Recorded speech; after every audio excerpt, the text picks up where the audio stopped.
nuestras vidas y hablar de tiempos actuales y hablar con hombres que conocen al Señor, con hombres comprometidos con la obra de nuestro Dios. Tengo el honor de poder entrevistar hoy a un hermano y un amigo también en el Señor, y es nuestro hermano Pedro Tarqui. Él es médico de profesión y periodista de oficio. Comentar que ha ejercido diferentes cargos representativos dentro del protestantismo español. Fue consejero de los medios de comunicación de la FEREDE, es vicepresidente del Consejo Evangélico de Madrid, presidente de la Comisión de Medios de Comunicación de la Alianza Evangélica, es miembro de la Alianza Evangélica Europea y Mundial, al frente de esta comisión. Y bueno, nuestro hermano Pedro Tarqui, él impulsó y dirige 3 medios digitales de gran influencia en el mundo. Precisamente el diario de protestante digital, Evangélica Focus y Evangélico Digital. Nuestro hermano Pedro Tarqui está casado con Asun Quintana, ella es pastora de la Asamblea Cristiana de Madrid y tiene 3 hijos. Y bueno, pues actualmente él está jubilado de su trabajo secular como médico internista y bueno, un hombre comprometido con el protestantismo y con la obra de nuestro Señor y de nuestro Cristo bendito, al cual, pues, mi hermano Pedro, le vamos a dar la bienvenida. Pedro, muy buenas tardes. Hola, muy buenas tardes. Encantado de estar con vosotros. El honor es mío. Nada, la verdad es que damos gracias al Señor, de verdad, por este compromiso que tiene primeramente con el Señor y con la obra del Señor, porque veo, mi hermano, que son unos cuantos frentes los que llevas por delante.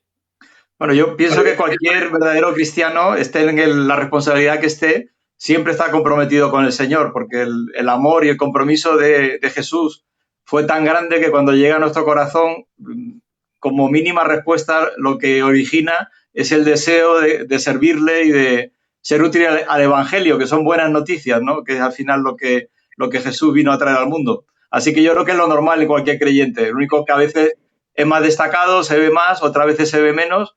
Incluso hay gente que se la ve menos y que está haciendo una labor igual o mayor que aquellos que estamos o están en una posición más de relevancia. Hermano, como médico internista, sabemos de que en Madrid, bueno, habéis sido en Madrid, yo creo que ha recibido el azote, ¿no?, de este COVID-19 debido a la influencia que tiene como médico que está ahí. ¿Qué nos puede comentar del Sí, la compañero? situación. Bueno, yo he mantenido contacto con mis compañeros y de hecho me ofrecí como voluntario jubilado de hace unos pocos meses, aunque no me llamaron, pero he hablado con compañeros tanto en el hospital que yo trabajaba, que es el clínico, algunos de ellos fueron a IFEMA, otros se quedaron en el hospital y la situación realmente es tremenda. O sea, ellos están desbordados en cuanto a carga de trabajo, doblando turnos, doblando personal de guardias, haciendo un esfuerzo enorme sobre todo inicialmente, con medios precarios para protegerse. De hecho, de estos compañeros, uno de ellos se ha contagiado de coronavirus, ha tenido que quedarse aislado y en fin, hay situaciones bastante difíciles. Y la verdad es que está siendo todo lo fuerte que se ve en televisión no es que pasa a veces con el periodismo, que parece que se presenta la cara más aparatosa de la noticia, sino que se corresponde con la realidad. Urgencias saturadas, camas llenas, pacientes pendientes de ingreso, situaciones de mucha tensión, mucha responsabilidad, las UCI saturadas.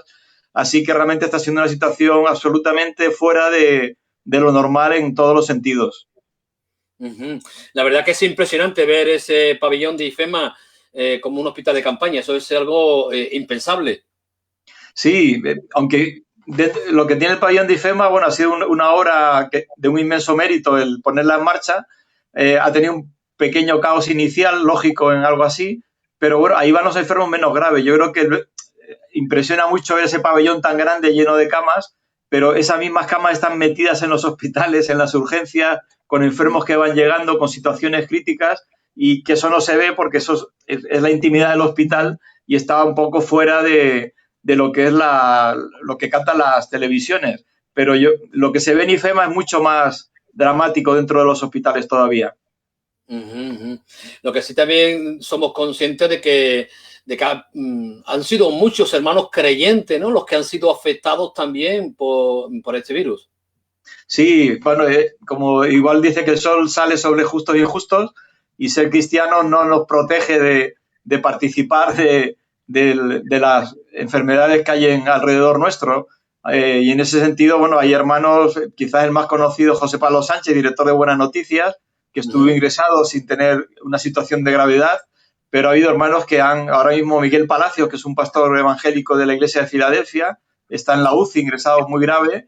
Enrique Yen, que también gitano, está ingresado, y hay familiares de gente conocida, miembros de mi iglesia que han estado ingresados, uno de ellos en la UCI, y en fin, a todos nos ha tocado. De un compañero, un profesor mío de medicina que ya jubilado falleció allí en el clínico por coronavirus. En fin, es algo que es como un tsunami que al final siempre te toca, ¿no? Y te hace ser consciente de que no es una realidad, no es una película que estemos viviendo, que a veces lo parece, sino que es una realidad, y una realidad tremenda. La verdad es que sí, que es una realidad y tremenda, ¿no? Algo inesperado la que hemos recibido aquí en España, ¿no? ¿Qué te comento, mi hermano? En relación también a las iglesias evangélicas, porque al principio, cuando todo esto comenzó, hubo un pequeño, considero, malentendido en relación a la iglesia evangélica, que yo creo que tú mismo tuviste que actuar, ¿no? Corrígeme, por favor. Sí, fue un error realmente de Simón, el doctor Simón, que dijo que uno de los focos, cuando estaba empezando, estaba en Torrejón de Ardoz, en una iglesia evangélica, que después además se vio que no era cierto. Pero aunque hubiera sido cierto, pues nunca se dijo en los otros focos que había, pues que hubiera ocurrido en una parroquia católica o en un club deportivo, con lo cual nos puso a los evangélicos bajo el foco de la sospecha de que de alguna forma éramos favorecedores del contagio. Esto, el propio Simón después pidió disculpas y reconoció que se había equivocado, pero bueno, generó una situación allí en Torrejón. Hubo madres que tuvieron que llevarse a sus hijos porque eran evangélicas, aunque no tenían nada que ver ni con esa teórica iglesia de Torrejón que no existía, ni con ningún caso de coronavirus, cuando había madres enfermeras que nadie le decía que se llevaran a sus hijos. Así que sí, nos pusieron en esa sospecha. Y después también la prensa, ahí hay prensa seria, hay prensa que es muy amarillista, y siempre que había algo ocurre en una iglesia evangélica sale a la luz, como si, cuando es la anécdota, ¿no? Yo estoy convencido, además lo hemos vivido aquí en Madrid los primeros, en cuanto hubo la primera sospecha de que había una enfermedad, una epidemia, y que había que tomar medidas, prácticamente todas las iglesias cerramos los cultos y dejamos de tener reuniones, o sea, antes que otras muchas entidades o sociedades, con lo cual hemos sido gente muy, muy cumplidora. Y sin embargo, a veces lo que ha salido es la anécdota de una iglesia aislada, o que es un francotiradores que hacían reuniones al aire libre, pero realmente yo creo que no llega ni al 1 por 1000 de las iglesias evangélicas que hay. Y la verdad es que hemos sido muy conscientes, hemos estado muy preocupados y hemos sido muy respetuosos de todas las indicaciones. Y ese error, primero, sí, yo creo que fue algo que reaccionamos a tiempo, tanto la FEREDE como la Alianza Evangélica. Yo, como Alianza y como vicepresidente del Consejo Evangélico, salí también en los medios y intentamos aclarar esta situación, que yo creo que al final se acabó quedando en lo que debía ser, que era un error y una anécdota, y que el ciudadano español evangélico es un muy buen ciudadano. Pues sí, amén, hermano, amén. Yo creo que las iglesias evangélicas estamos dando un testimonio también, como cualquier otro ciudadano, de acatar, evidentemente, las normas que el gobierno pues nos está dirigiendo, ¿no? Así es, ¿no? Pero con todo y con esto, ¿no? En este intervalo creo que ha habido algunos acuerdos, ¿no? Con el gobierno, ¿no es así? Bueno, el gobierno lo que ha hecho es entender que las iglesias evangélicas somos un interlocutor a un colectivo social muy amplio. Recordemos que posiblemente lo que es la masa social que asiste o que está en contacto con las iglesias evangélicas es más de 1 millón de personas. Y llegamos a colectivos que no llega la sociedad, a veces inmigrantes en situación irregular, personas desfavorecidas.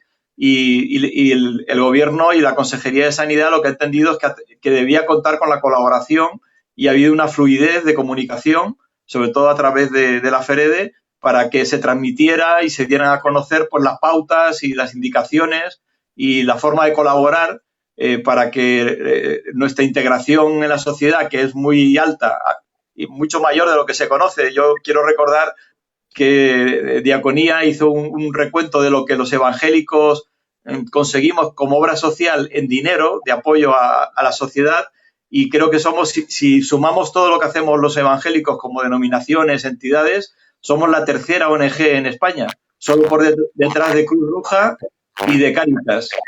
O sea que somos, en ese sentido tenemos un gran peso y lo seguimos teniendo ahora porque seguimos ayudando y seguimos haciendo esa labor, aunque estemos en el confinamiento, pero estamos en contacto con personas necesitadas, estamos llamando a personas que se quedan aisladas y eso el gobierno lo ha reconocido. Qué bueno, gloria a Dios por, en fin, por ese reconocimiento, ¿no?, del gobierno, porque evidentemente la Iglesia evangélica está al pie del cañón en muchos frentes de la sociedad. Lo que sí vemos, bueno, que con todo y con esto me alegra escuchar, ¿no?, de que el gobierno, bueno, pues está cada vez más teniendo en cuenta a la Iglesia evangélica en este caso. Eso me agrada.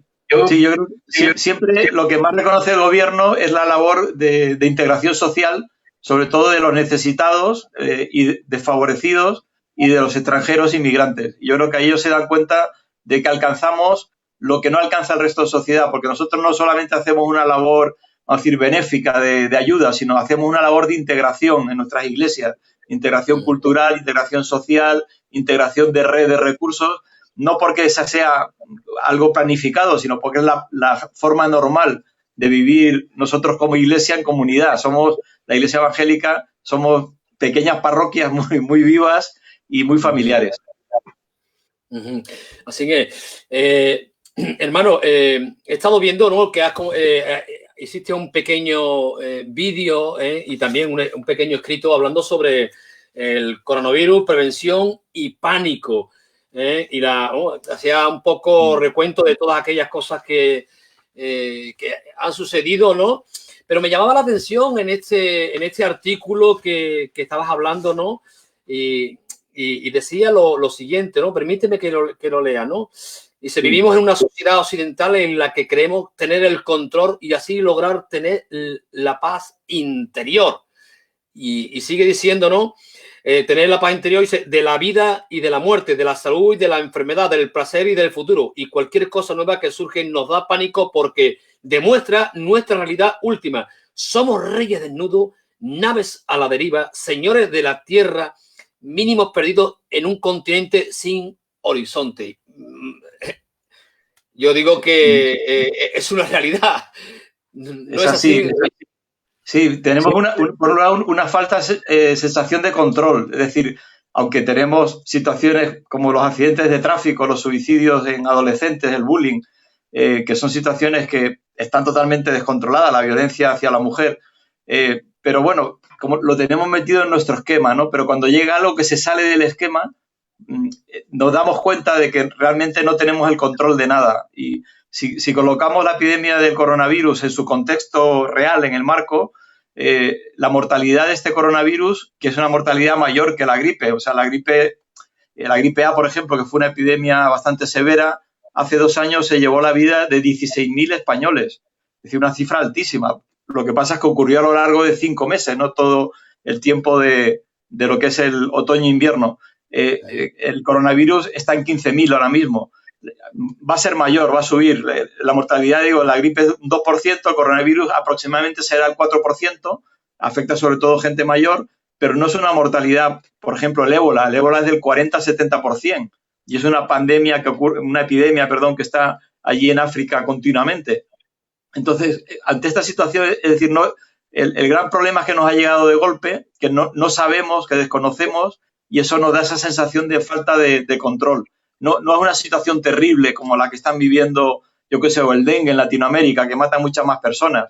Entonces, ¿qué es lo que nos afecta? Nos afecta es el sentirnos frágiles, el darnos cuenta de que toda nuestra seguridad de nuestro esquema no sirve realmente ante algo tan imprevisto como esto, que un día puede ser algo realmente mucho más grave, pero nos da esa sensación. Y unido a ese descontrol, a esa falta, a esa fragilidad, a ese sentirnos dependientes de algo que no depende de nosotros mismos, se une con el confinamiento y con esta sensación de que no tenemos agenda, no tenemos las actividades superficiales que habitualmente nos llenan y que a veces actúan como una especie de droga que nos entretiene, pues la sociedad se da cuenta de que está vacía, es decir, no tenemos el control y además en el fondo estamos vacíos.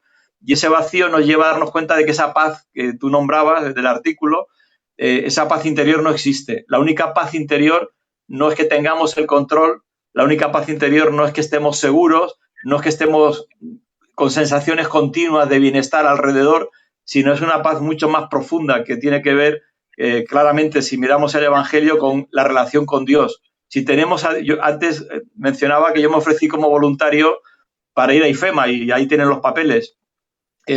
Yo soy consciente de que si voy corro un riesgo de morir y no soy muy mayor, pero bueno, ya tengo 65 años. Yo espero no morir si me llaman y voy, pero si muriese tampoco es algo que ahora mismo me angustie, porque yo sé dónde voy a estar con Jesús como estoy ahora. ¿Por qué? Porque él ha entrado en mi corazón, lo ha llenado y esa paz la tengo por encima de que yo controle o no controle las circunstancias y por encima de que haya vida, haya muerte, haya enfermedad, haya salud. Y eso es algo precioso, porque la relación con Jesús, como él dijo, mi paz os dejo, mi paz os doy, no como el mundo la da, o sea, no por circunstancias, sino de una forma profunda, que te sientes que estás en comunión con Dios y eso es para siempre, ¿no? Y yo creo que eso es lo que... hay una frase de C.S. Lewis, el autor de las Crónicas de Narnia. Él habló mucho del dolor porque él fue huérfano de pequeño, perdió a su esposa, que murió de un cáncer. Él era un profundo creyente y él profundizó mucho en el dolor y él decía, el dolor es el altavoz de Dios para hablar a un mundo sordo. No es que Dios envíe enfermedades, Dios usa las crisis, las situaciones para que esta humanidad sorda abra los oídos y se dé cuenta de que tiene que escuchar algo por encima de la trivialidad de lo que estamos viviendo en esta sociedad actual. Pues sí, hermano. Lo que es cierto, ¿no? Sobre todo en Madrid, ¿no? En Madrid hemos podido, o se ha podido un poco experimentar aún más miedo y más temor o más pánico, ¿no? Considero yo, porque Madrid es que de verdad ha sido muy fuerte. Sí, en Madrid lo que ocurre, los que estamos confinados hemos vivido preocupación sobre todo por las personas cercanas que han sido afectadas. Después la realidad, ahora no recuerdo ya los casos de tristemente fallecidos, de enfermos graves, en relación a la población de 6 millones que somos aquí en Madrid, no es tan alto. Tú vas por la calle, las ves vacías, pero no hay sensación de ese... Hay pánico a lo que puede ocurrir, pero no pánico a lo que está pasando. Cada cual está en su casa encerrado, guardando las normas y no hay esa sensación tanto de dificultad. Yo la he palpado más a través, como médico de la iglesia, de mi iglesia, de otras iglesias y mis compañeros y amigos del hospital, pues yo ahí sí que he palpado en los que están ahí en el foco, sí que ellos están realmente sufriendo y tocando de cerca toda esa oscuridad y esa tragedia que se está viviendo. Ya digo, no una tragedia terrible como podía ser una epidemia de enorme gravedad, pero sí una situación dramática. Pero a nivel social no hay esa sensación de alarma, hay preocupación, hubo inicialmente sí ciertas reacciones de pánico, pero lo que hay es ahora mismo una espera y yo creo que sobre todo viendo que ya la curva empieza a bajar, preocupados por la crisis económica que va a llegar, que no por el dinero, sino porque ya vivimos la burbuja inmobiliaria en 2008 y la crisis que supuso, y la gente está preocupada por lo que pueda pasar con sus hijos, sus nietos, los trabajos, etcétera. Una cosa también bastante clara, ¿no? Los grandes damnificados son las personas mayores, evidentemente, ¿no? Pero antes de hablar de este tema, quiero poner un pequeño vídeo para que lo escuches y vamos a verlo. Permíteme mostrar aquí. Vamos a ver si me aclaro con los mandos.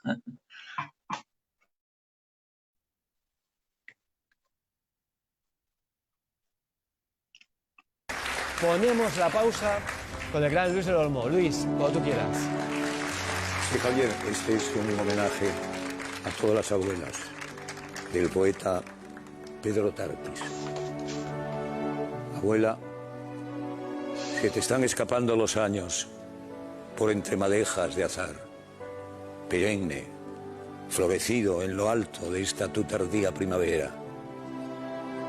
Abuela, tienes en tu alma el ayer delirio y el hoy tan inminente de niña asustada que espera el barco de la noche. Tu espalda junto al muelle de las montañas negras de la muerte. Abuela, sabes que no solo te quiero, sino que también soy parte de tu sol y de tu viento, que llevo dentro algo de tu dulce burla y de tu risa, como llevas tú el cántaro de las fuentes de tus mayores y 1000 soledades de islas sin archipiélagos. Abuela, lo que sí de cierto y me descansa es que tienes a Dios en el mástil del barco.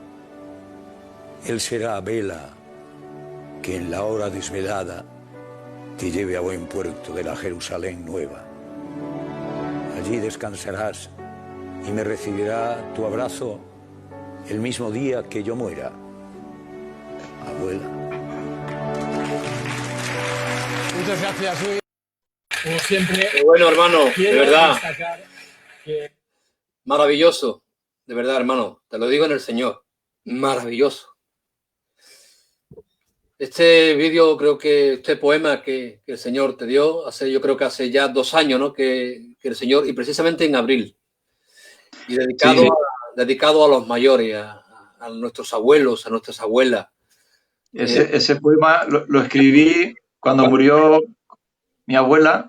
Bueno, antes de morir mi abuela, yo le hablé del Señor y ella se entregó al Señor y falleció a los pocos meses. Y fue un poema de alegría de haber podido, me ha emocionado mucho el llevar el Señor a alguien tan querido como era mi abuela María. A ver, hermano, y decía esto de los abuelos, ¿no? Porque son muchos los abuelitos que hemos visto, ¿no? Que desgraciadamente, pues, el virus ha atacado y se ha llevado a muchos de ellos solitos, en esas residencias, en esos hospitales. Y bueno, qué bueno también, ¿no? Que haya personas también que partan, ¿no?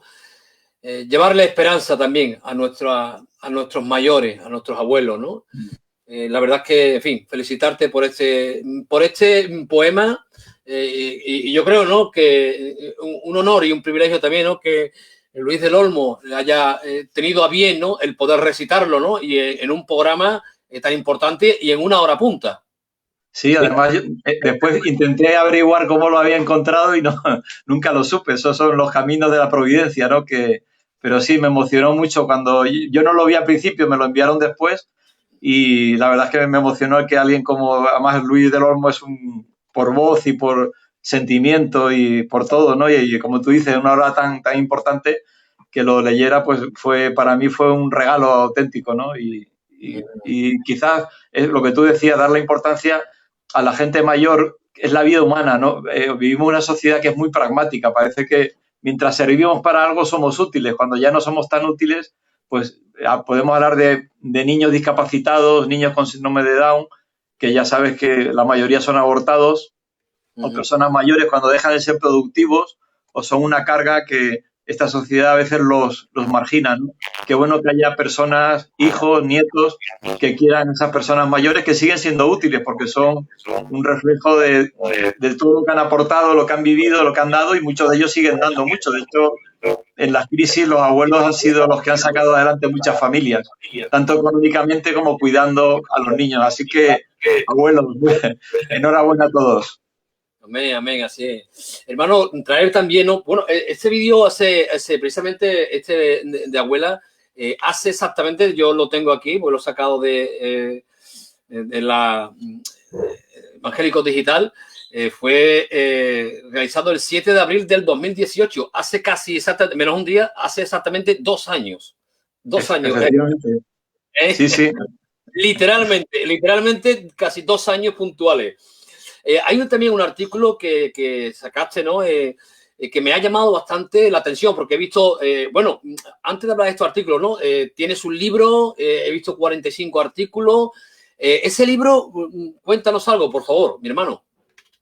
El libro de poemas, bueno, a mí siempre me ha gustado escribir poemas, soy quizás más poeta que periodista y bueno, cuando conocí al Señor estuve un tiempo sin escribir, fue como un cambio interior que tenía que producirse, pues ya había publicado en la universidad cuando estudiaba y después empecé de nuevo a escribir ya con la experiencia de toda la vida en conjunto, pero con Jesús en el centro. Entonces, con Jesús, pues yo seguía enamorado de mi esposa, yo seguía teniendo crisis, yo seguía viendo problemas, empecé a descubrir cosas muy bonitas también de la vida y todo eso lo intentaba reflejar en los poemas, que yo creo que al final un poeta lo que hace es decir lo que todo el mundo siente, no es que sientas nada diferente, pero lo puedes expresar de una forma que alcanza la fibra sensible, igual que el que hace música consigue, yo soy un pésimo músico, consigue expresar con melodía y con la voz cosas que todos sentimos pero que no podemos expresar cantando o componiendo.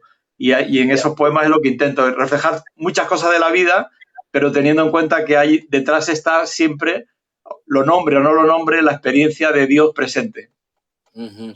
Hay también, hermano, un artículo que sacaste, un poema, bueno, no, es un artículo, perdón, en el 2004, ¿no? Y una experiencia que también viviste y me encanta el enunciado, ¿no? 11M, ¿estás en la lista? Háblanos de esto, por favor. Sí, mi experiencia más fuerte, yo fui jefe de urgencia muchos años, viví muchas experiencias puntuales tremendas, ¿no? De accidentes, asesinatos, en fin, cosas que ves en las series, pero quizás las dos más fuertes, una fueron los atentados de ETA y otra fue el 11M. Yo salía de guardia, estaba a punto de irme cuando me llamaron a la urgencia y se creían que había sido otro atentado de ETA y después empezamos a ver todo lo que ya todos conocemos. Y fue un día, bueno, de correr tremendo, de gente muy malherida, de gente fallecida, de trasiegos, en fin, no sé, lo que digo, desde dentro se ve, tiene todo un orden, pero es un orden absolutamente de locos. Y al acabar el día, al final me encargaron, siempre me ha gustado el periodismo, yo ejercía de portavoz del hospital, que yo iba haciendo la lista de los que ingresaban, tanto los que fallecían como los que se quedaban, de los partes médicos, y los pasaba a la Consejería de Sanidad y ellos eran los que iban dando los datos. Y a su vez ellos nos daban a nosotros también la lista completa de todos los pacientes ingresados y los fallecidos. De los ingresados, porque los fallecidos estaban muchos restos todavía allí en Atocha. Y sobre las 4 o 5 de la tarde empecé a recibir llamadas, de ahí lo de la lista, en la que me llamaban amigos, hermanos de la iglesia, conocidos o alguien que le había dado mi teléfono y era gente que preguntaba si el nombre de su familiar, de su amigo estaba en la lista, porque si estaba en la lista es que estaba ingresado en algún hospital de la Comunidad de Madrid y si no estaba a esas horas ya era muy difícil que estuviera vivo, estaba seguramente entre los fallecidos.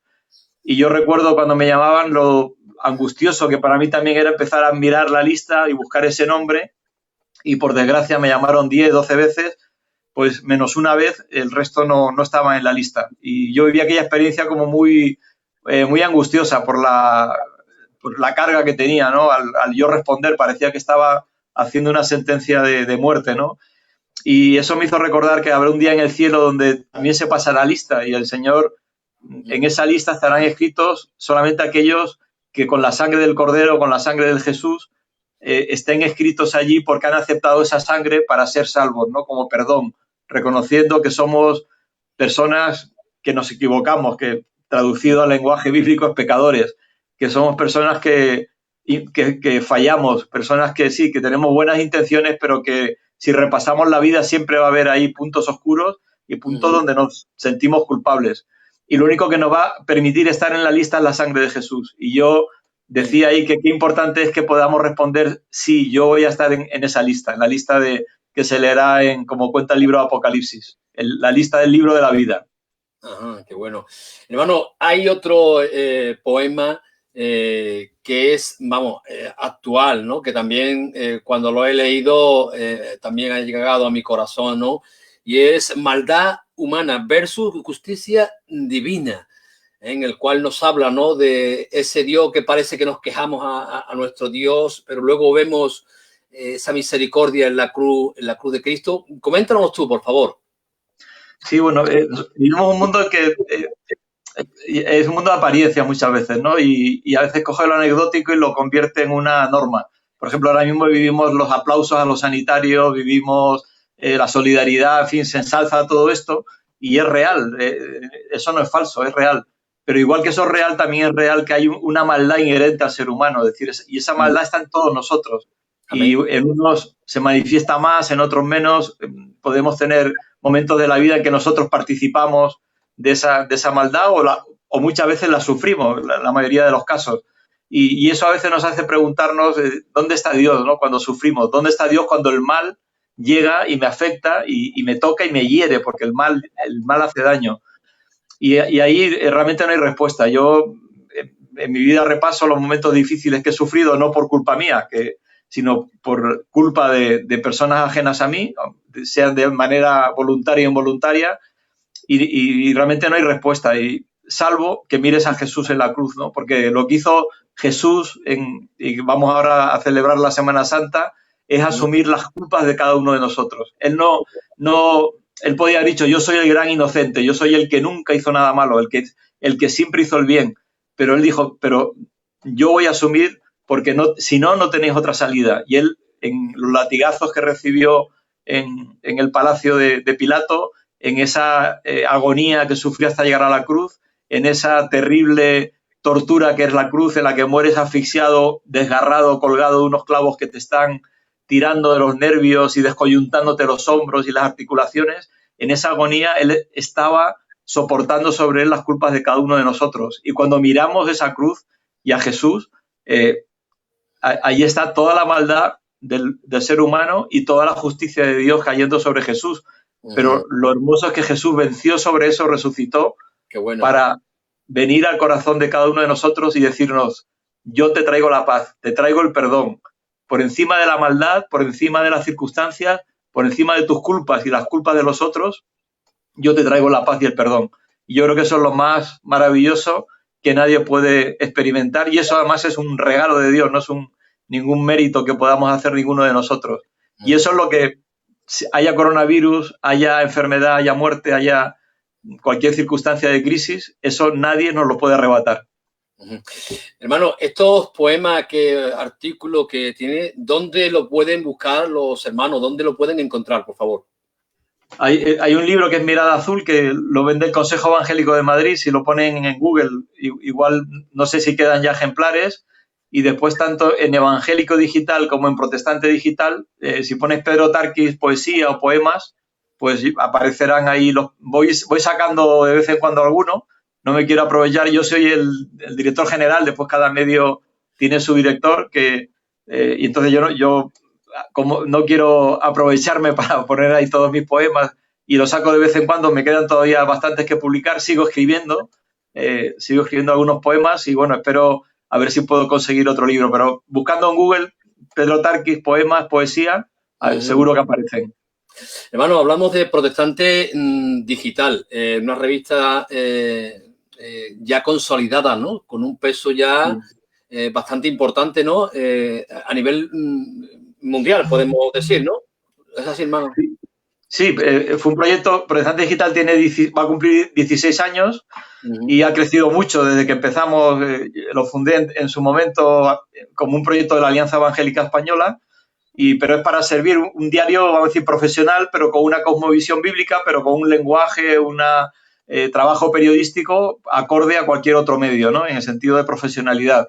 Y hemos crecido mucho. El actual director es Daniel Ofkan y estamos impactando realmente no solo al mundo evangélico, que servimos de puente, de portavoz, de imagen, sino alcanzando pues a políticos y a gente, periodistas y gente no creyente que encuentra en Protestante Digital dónde informarse de una manera fidedigna, porque hemos conseguido eso, ser creíbles, y que es muy difícil en la prensa hoy en día, con tantas fake news y tanta información que hay a veces falsa, y nos siguen muchísima gente. Estamos acercándonos al 1 millón de páginas vistas cada mes, o sea que es una cifra muy buena.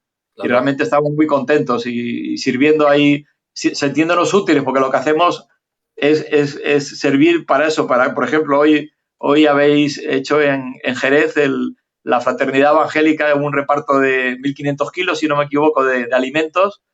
Pues eso lo sacaremos, porque eso es digno de conocerse. Y lo ha reconocido la prensa de Jerez, pero queremos que lo conozca España y el mundo entero. Igual que eso, pues otras muchas cosas que se están haciendo en las iglesias y en la obra evangélica a favor de la sociedad, no solamente a favor de la iglesia. Y que ahí nos sentimos muy contentos. Testimonios tremendos, ¿no?, de impacto, como fue Juan José Cortés cuando desgraciadamente murió su hija asesinada, y él, como pastor evangélico, pues siendo gitano, llevó esa paz y ese perdón que hablábamos antes a su familia gitana, para que no hicieran venganza, que era lo que la cultura de ellos les pedía. Y tantas historias así, ¿no? La verdad es que estamos muy contentos, y es gracias también a la colaboración de mucha gente que nos apoya económicamente. No tenemos unos medios de financiación de ninguna entidad ni de nada, sino es gente que aporta y que da pequeños donativos, y gracias a eso podemos seguir creciendo.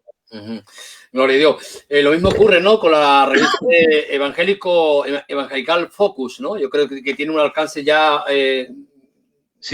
más hacia Europa, ¿no? Mira, Evangelical Focus nació porque en los encuentros que había de líderes en lo que se llama European Leadership Forum, que van líderes representativos de toda Europa y de Estados Unidos, nos pusieron a Protestante Digital como ejemplo de que con pocos medios habíamos conseguido una revista de un enorme impacto. Lo hicieron un año, lo hicieron al siguiente año, y al tercero nos dijeron: oye, ¿por qué no ponéis en marcha un medio en inglés? Porque curiosamente no hay ningún medio en inglés europeo, porque hay buenos medios, pero son medios normalmente nacionales, de Suecia, de Austria, de Alemania, pero ningún medio general. Y estos medios nacionales, además, normalmente vinculados a una entidad, que sirven para promocionar esa entidad. Y bueno, pues nos animamos, lo pusimos en marcha y bueno, estamos encantados. Hemos llegado al punto de que ahora mismo el Evangelical Focus es el medio que utilizan grandes medios evangélicos norteamericanos, que tienen millones de lectores, como medio de referencia para las noticias que tienen que ver con Europa y con Latinoamérica. Porque ha pasado igual en Latinoamérica. Allí tampoco había un medio de las características de Protestante Digital, y empezamos a ponerlo en marcha, que es Evangélico Digital. Es un medio hecho desde Latinoamérica y para Latinoamérica, y hemos alcanzado en menos de un año más de 120.000 seguidores en Facebook, y de hecho nos leen allí también políticos, periodistas, que nos están utilizando como referencia. Y esa referencia de Latinoamérica, a través de Evangelical Focus, también llega a la sociedad norteamericana, con lo cual hemos creado como una plataforma muy evangélica, a la vez muy profesional, de poder informar fuera de los tópicos y de las anécdotas que muchas veces son caricaturas que suelen salir en los medios de comunicación. La verdad que todo esto se habla muy rápido, pero esto es un trabajo impresionante, el que me estás comentando. Y de mucha gente, sí.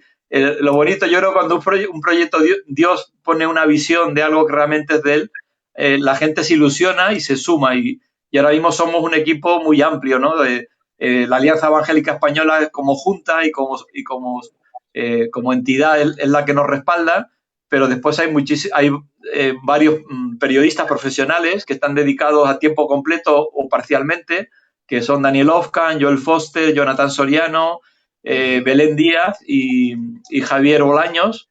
Y después también hay muchísimos colaboradores, que ya no los nombro porque me dejo a alguien fuera siempre, y gente que aporta artículos, noticias continuamente, y yo creo que somos un equipo fácil al cabo del mes, que participen colaborando, de 200 personas. Qué bueno, gloria a Dios. Pues de verdad, enhorabuena, hermano, a todo ese equipo de trabajo que está ahí, y porque está siendo de mucha bendición, ¿no? En fin, para el pueblo evangélico y para todo aquel que se acerca, ¿no? Como tú bien dices, ¿no? Está alcanzando a personas para que conozcan a nuestro Señor. Y después también, otra cosa que analizamos la realidad, o sea, no solamente la parte espiritual, sino cuestiones de fondo, ¿no? De la sociedad, porque el Evangelio, la Biblia, no solamente religión o espiritualidad, hay una parte ética. Por ejemplo, ahora mismo estamos debatiendo en torno al coronavirus la ética de qué pasa con el anciano, porque sabes que por falta de medios ha habido momentos en que ha habido que elegir si iba a la UCI alguien joven o alguien anciano y se quedaba fuera el anciano. Esto es un problema grave de la sanidad pública. Un anciano en condiciones de buena salud no tiene por qué dejársele morir para que pase un joven. Eso es que hay falta de recursos. Y un segundo aspecto, por ejemplo, digo por poner ejemplos así de actualidad, es el tema de la inteligencia artificial. ¿Dónde empieza la ética del control que es necesario para saber si estamos haciendo bien el aislamiento, cómo nos movemos, quién está contagiado y dónde está el límite? Que, por ejemplo, en China el límite es que ellos pueden controlar quiénes son tus amigos, con quién te escribes, si eres o no cristiano, tu temperatura, dónde viajas, con quién te relacionas, qué piensas, qué comentas. Es el gran hermano hecho realidad. ¿Es eso correcto? O sea, estamos entrando en esa dinámica y eso también tiene un debate ético y un debate espiritual. Qué bueno, qué bueno. Pues nada, pues adelante y bueno, pues gloria a Dios, ¿no? Lo que sí he visto, bueno, en la noticia de Jerez ha salido hoy. Veo que estás informado, ¿eh? Sí. Hombre, os tengo mucho cariño a Jerez, a ti también en especial y a los hermanos de allí. Y después que hacéis una obra impresionante, os lo tengo que decir, no es por la entrevista, es que todo el tema, como habéis sabido entrar en la cultura, en la sociedad, el testimonio, la conmemoración de la reforma, la obra social.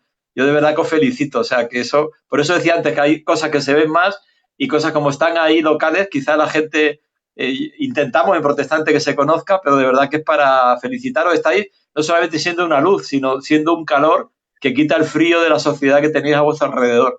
Y eso de verdad que os felicito y me enorgullece muchísimo. Nada, eso es como tú bien sabes, hermano, la gracia de nuestro Señor, sí. es la obra de nuestro Dios por su misericordia y por su amor. La verdad es que hay aquí en Jerez un grupo de hombres, de pastores, acompañados por muchos líderes, que estamos todos trabajando para honrar y para glorificar a nuestro Dios, como tú bien sabes, el propósito de todos nosotros, y que nuestro Dios sea honrado y glorificado, porque de él es la gloria, como bien sabes, a él es y a él le pertenece, evidentemente, ¿no? Mi hermano, se nos va acabando el tiempo. Unas últimas palabras que tengas en tu corazón en relación a aquellas personas que nos puedan estar escuchando. ¿Qué nos puedes decir, por favor? Hombre, hemos hablado de tantas cosas. Yo, al final, sinceramente, lo que siento en mi corazón es, con todo esto que está pasando, es un profundo agradecimiento a Dios de tenerle en mi vida. Yo no sé, como decía Teresa de Jesús, quien a Dios tiene, nada le falta. Y realmente con Dios todo lo demás es deseable, es agradable y no nos vamos a negar que hay cosas que nos gustan, ¿no? Y que nos apetecen y que nos... Pero que lo esencial es Dios, de verdad. Yo no me cansaría de repetirlo. Y creo que con esta crisis del coronavirus, lo que sí estoy viendo es un despertar espiritual en mucha gente, de mis compañeros que os hablaba antes, de gente que conozco que a veces hemos hablado y estaban muy cerradas a Dios. La crisis hace que la gente realmente, esta crisis sí que se está abriendo a Dios. Yo espero que Dios derrame su gracia, ¿no? En este país que ha sido tan cerrado, que ha confundido a Dios con la religión y a Jesús con las procesiones, y que hay un Jesús vivo, real, y que la gente le busque, que lea los evangelios sabiendo que no están leyendo un libro o una filosofía, sino están leyendo la carta de un Dios vivo que está allí esperando que se acerquen a él. Pues mi hermano Pedro, gracias por tu tiempo, gracias por ese trabajo que lleva a través de estos periódicos digitales y desearte lo mejor. Un abrazo para ti, para tu esposa. Tú sabes que aquí en Jerez te queremos, tanto a ti como a tu familia, hermano. Tienes aquí las puertas abiertas. Es mutuo. Amén, amén. Pues nada más, mi hermano, gracias una vez más, que Dios os bendiga y que el Señor os siga fortaleciendo en su obra. Gracias por todo, mi hermano Pedro. Dios te bendiga. Dios te bendiga. Un abrazo fuerte.